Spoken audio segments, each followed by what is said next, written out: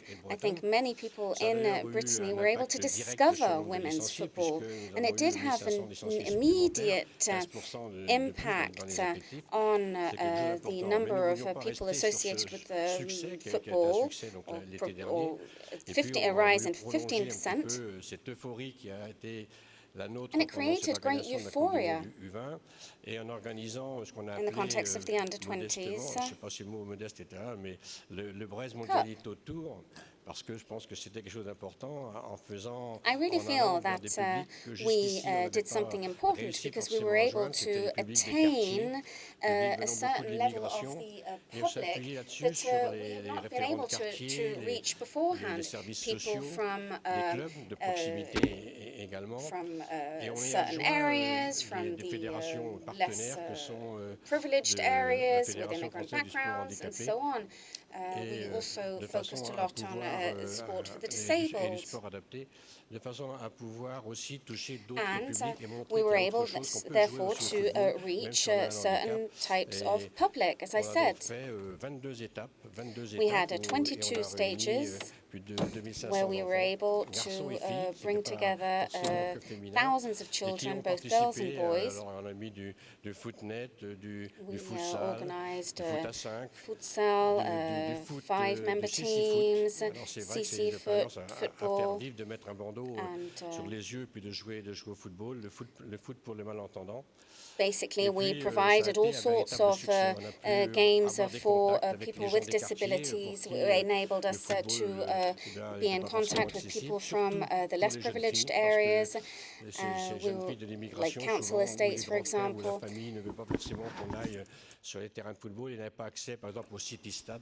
And this was very important for us now. It was important for us to reach this public.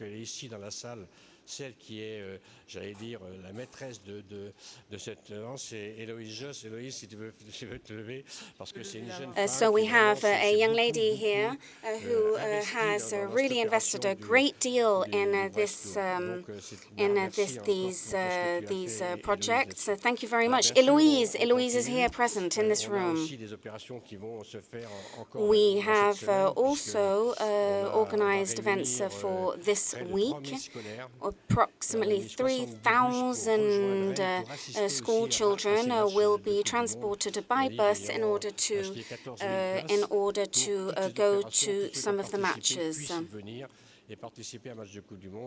And we will be able to allow 14,000 to watch the matches. We will continue watching women's football. I am sure that the summer of 2019 will be just as wonderful as the summer of 2018 in Brittany, and people will be encouraged to watch more and more women's football. Yes, the fact is that we believe that everybody has access to football in France, but here it's not true. Some people are disabled, some girls do not have access to the sport, and so on. And so your work is admirable. You have worked in collaboration with the clubs, with youth clubs, and so on in the various council estates, and so well done. Alain, we were in your region with Brigitte. We played on the beach with 1,200 girls. Tell us about it.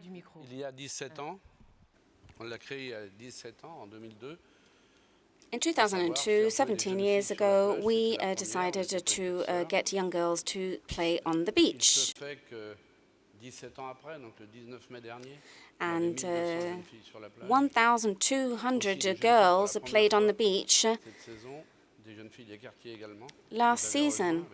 And with the city of Nantes, we managed to encourage these girls to play on the beach. They loved it. And at the end, we had a gala match where former international players played on the sand too, including Brigitte, of course. It really was a great celebration. On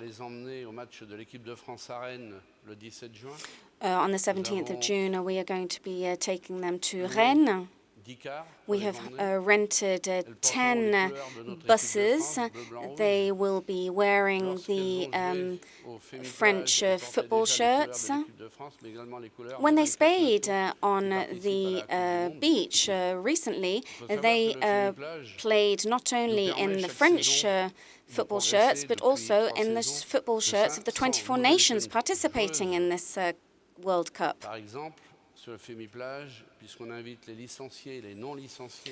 So to these games on the beach, we have invited people associated with the formal football associations and others. There are 40%, however, that are not associated formally with the associations, and 35% are.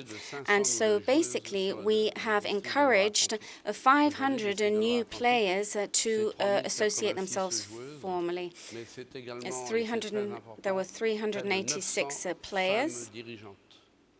But we have also gotten 900 leaders involved in the district of Loire-Atlantique. We have new educators on our team, and they are involved in women's football. We also have 231 clubs, and amongst these clubs we have 75 women's sections. 5 new ones will be created in September, so we will have 80 in total at that time. And once again, we allow the under 6 to the seniors to play. They can have 11 member teams, but they can also have 8 member teams. And they are very proud. The Loire-Atlantique region supports the French team. And whether it be a club celebration or anything other type of event, we always express our support for the French team thanks to the distribution of football shirts against the backdrop of our flag.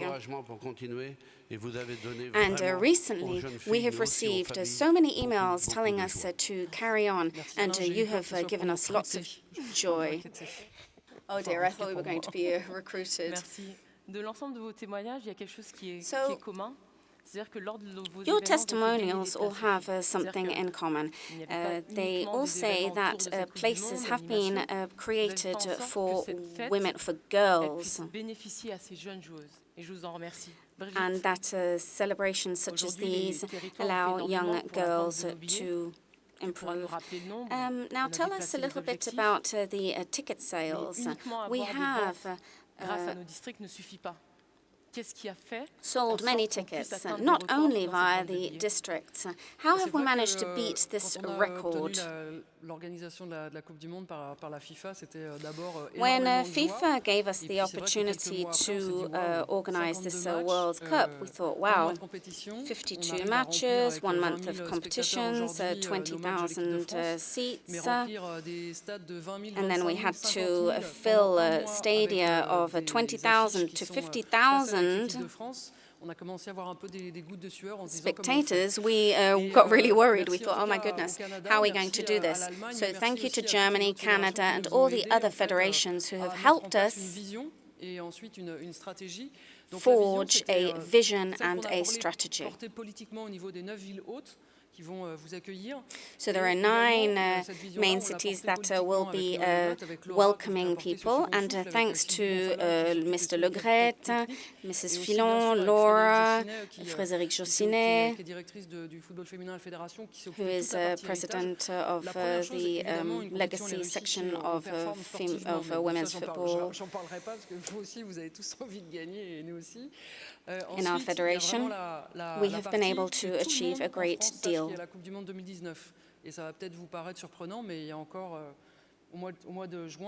In June, recently, there were many people in France who had no idea that this Women's World Cup was going to take place. And so what we did was we wanted to encourage the families and so on to allow or to promote the celebration of this World Cup. So we have 16,000 clubs here who have allowed this promotion to take place, and along with Laura and myself, over the 3 past years, we have traveled across France in order to promote the game. We received the support of the elected officials of the various towns. We had a win-win situation here. We were telling the elected officials that there is a wonderful event that was going to take place in France, that there was going to be 1 billion spectators, as said Mr. Infantino. And we were telling the elected officials and the clubs that they were going to be able to associate themselves to these events, and that this would create a legacy. So we were able to sell them this win-win situation. But let me tell you, this was a challenge. We have sold 930,000 tickets out of our 1 million objective.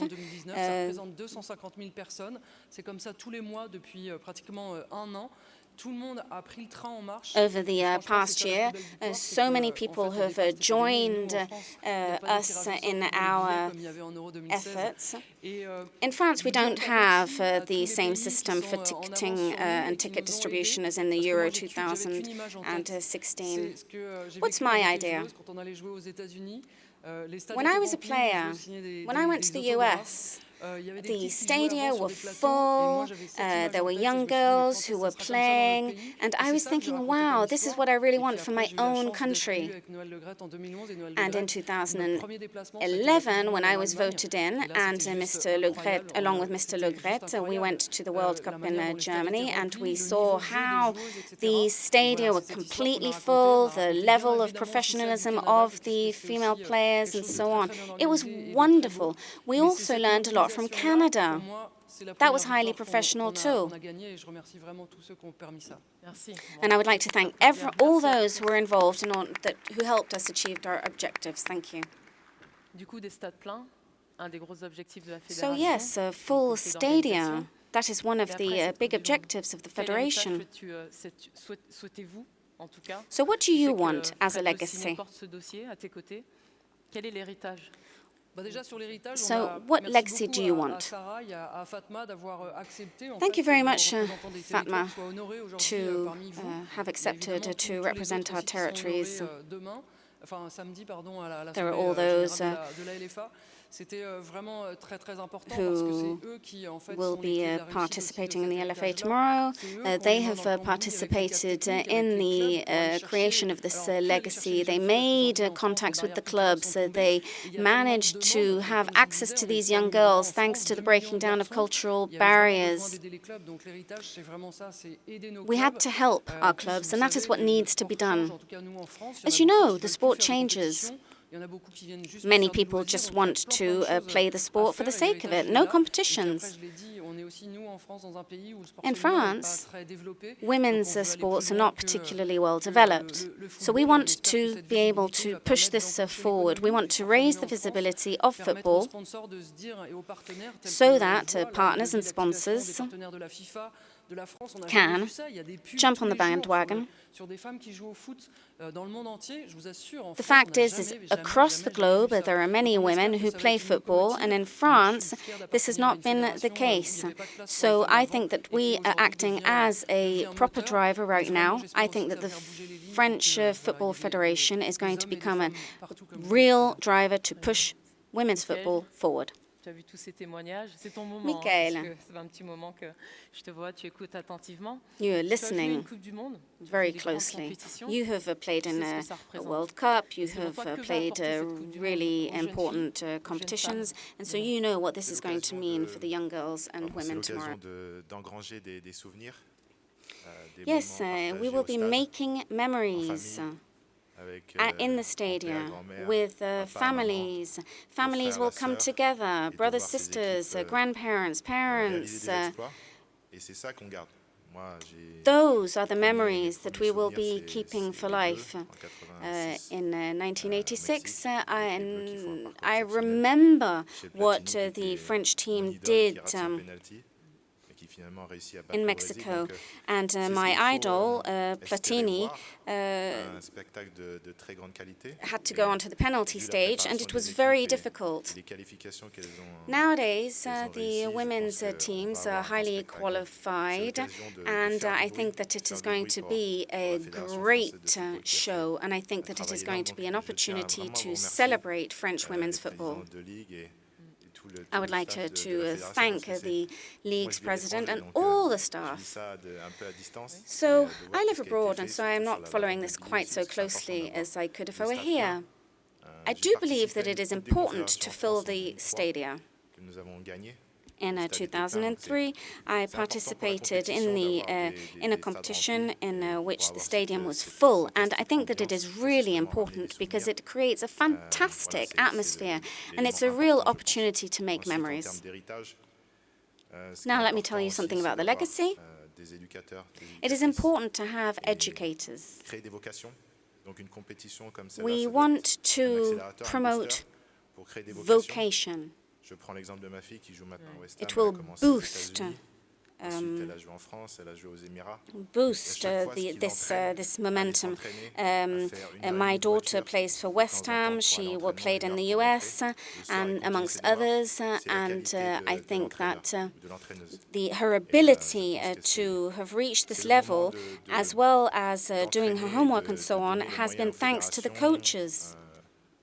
I think that we need to give the means to the leagues, to the schools and so on, to train good trainers, so educators as we call them. So what I want to say is I support the French team, I support all the other countries as well, and I would like to thank all the participants. Okay, so you live in England. Which team is your daughter going to support? My daughter is kind of split between England and France, but I think she's going to follow my footsteps and support France. So, now, to you, gentlemen, what do you think the legacy of this Cup is going to be here? We feel that it is very interesting. Last year, it was fantastic, and we hope that this year is going to be just as good. Last year we came fourth. But I think my greatest hope is that people truly enjoy the events and that the stadium be full. Mon objectif, moi, c'est 58 000 licenciés aujourd'hui. C'est 61 000 pour la prochaine saison. I want 61,000 young girls to be related to the professional football associations, compared to 58,000 now. I think that we need to think about what is going to be done next. At the moment, we have the World Cup that is here, okay, but this is going to create a demand, and so it will be important to think about what we will do in future in order for little girls to want to continue being interested in the game, as well as young women or women and mothers to send their daughters to football classes.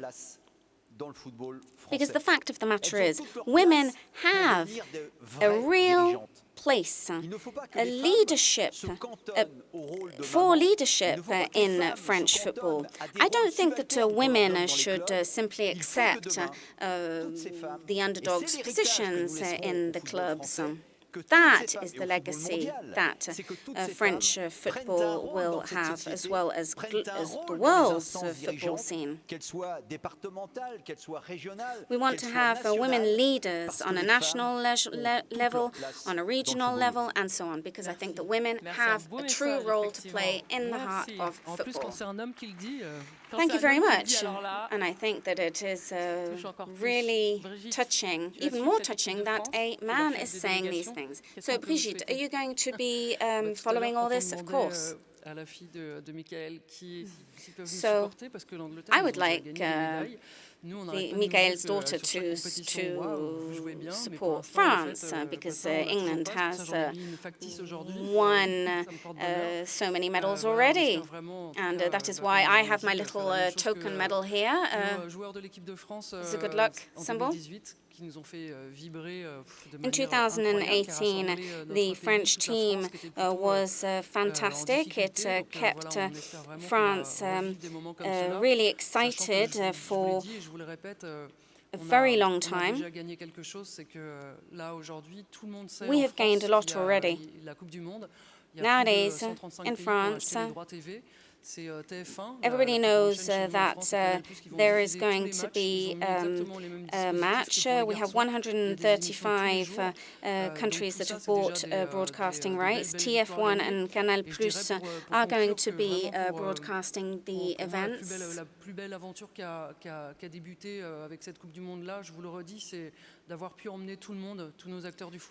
And I feel that whether it be amateurs,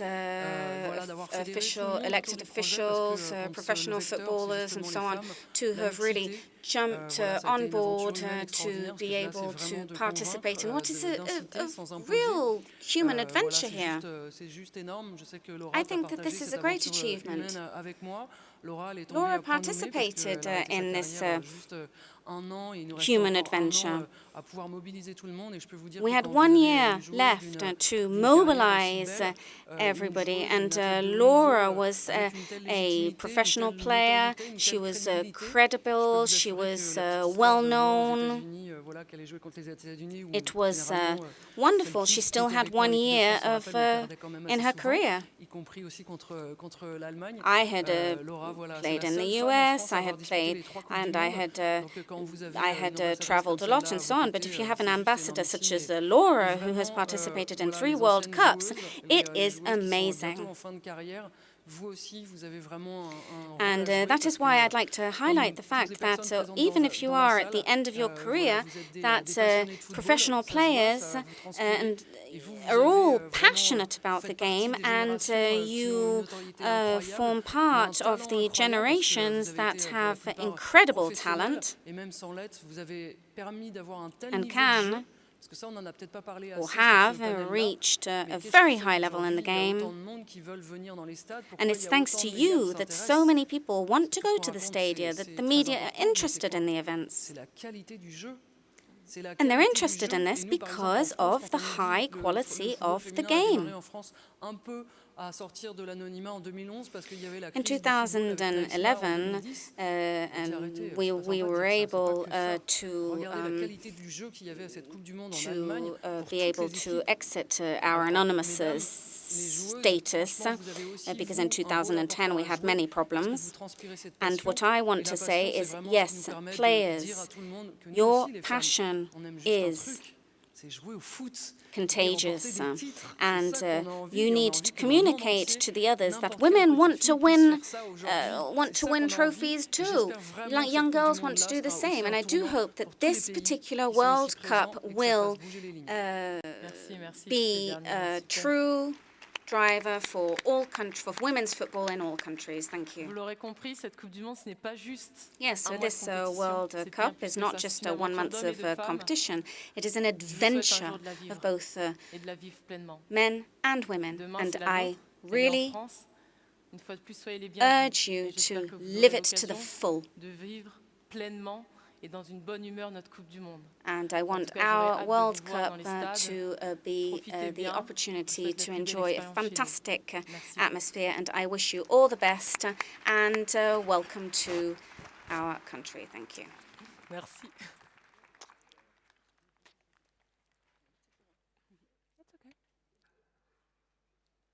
Okay.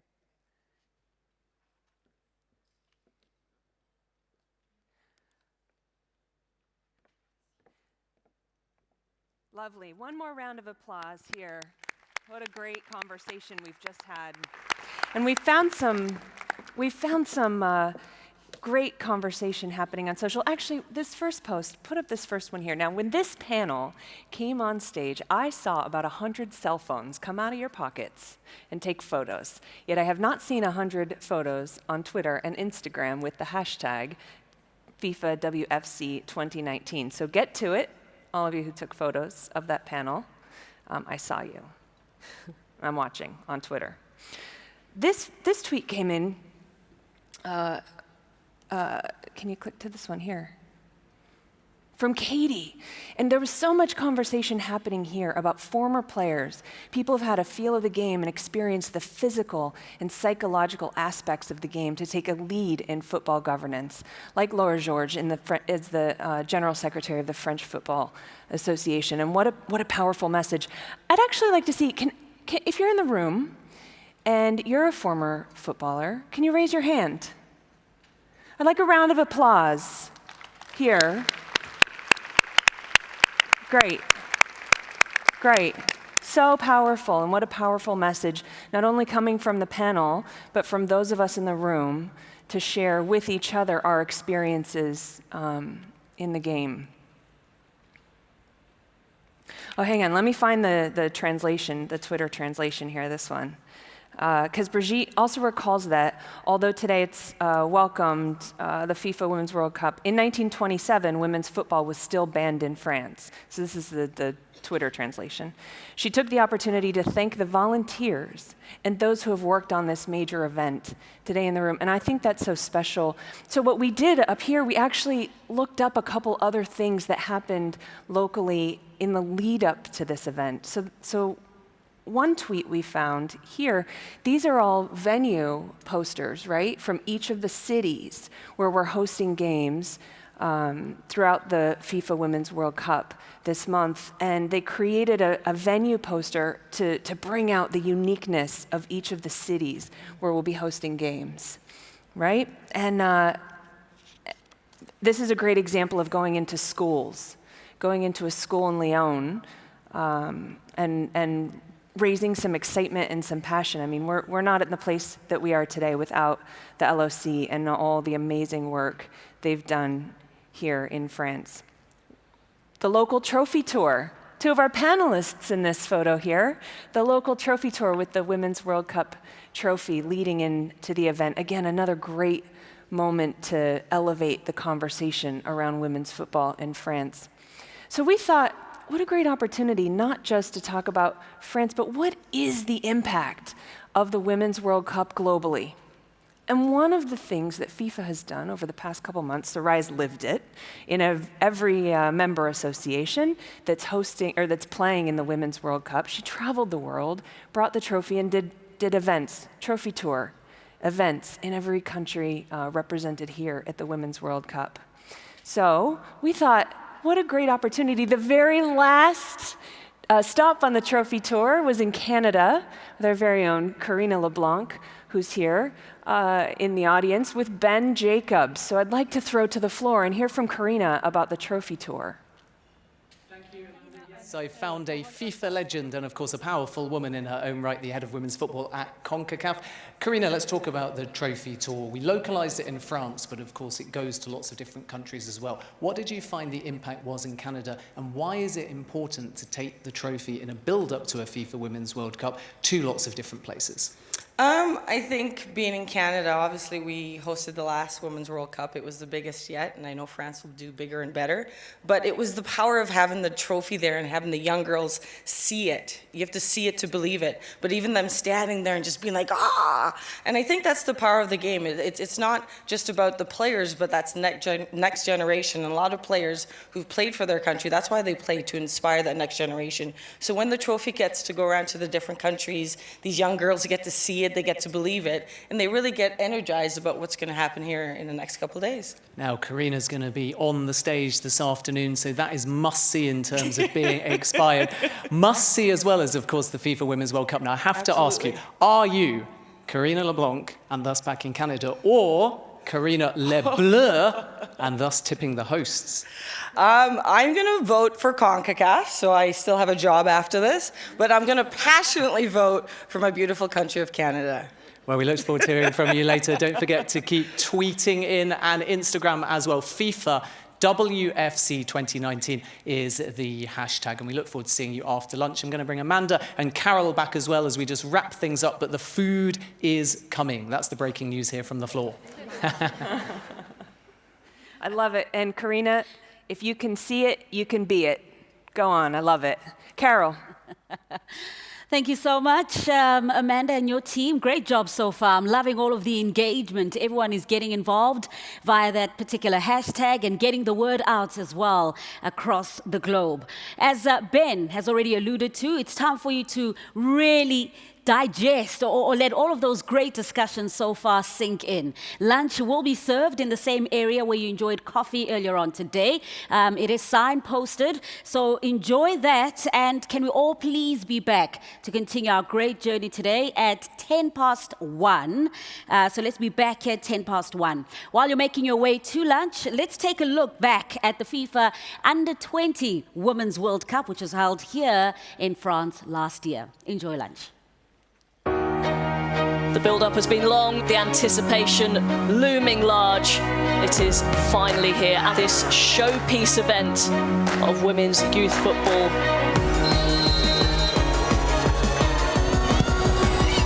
What an incredible opening game!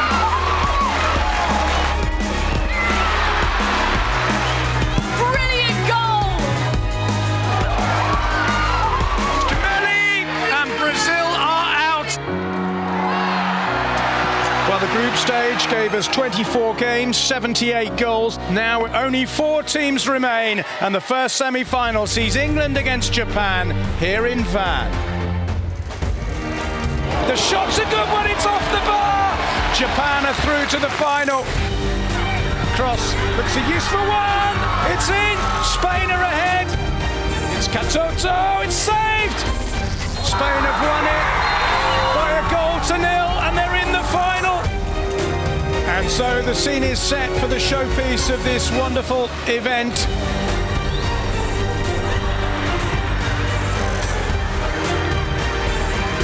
Nagano! And surely a World Cup winning goal. Japan are the champions.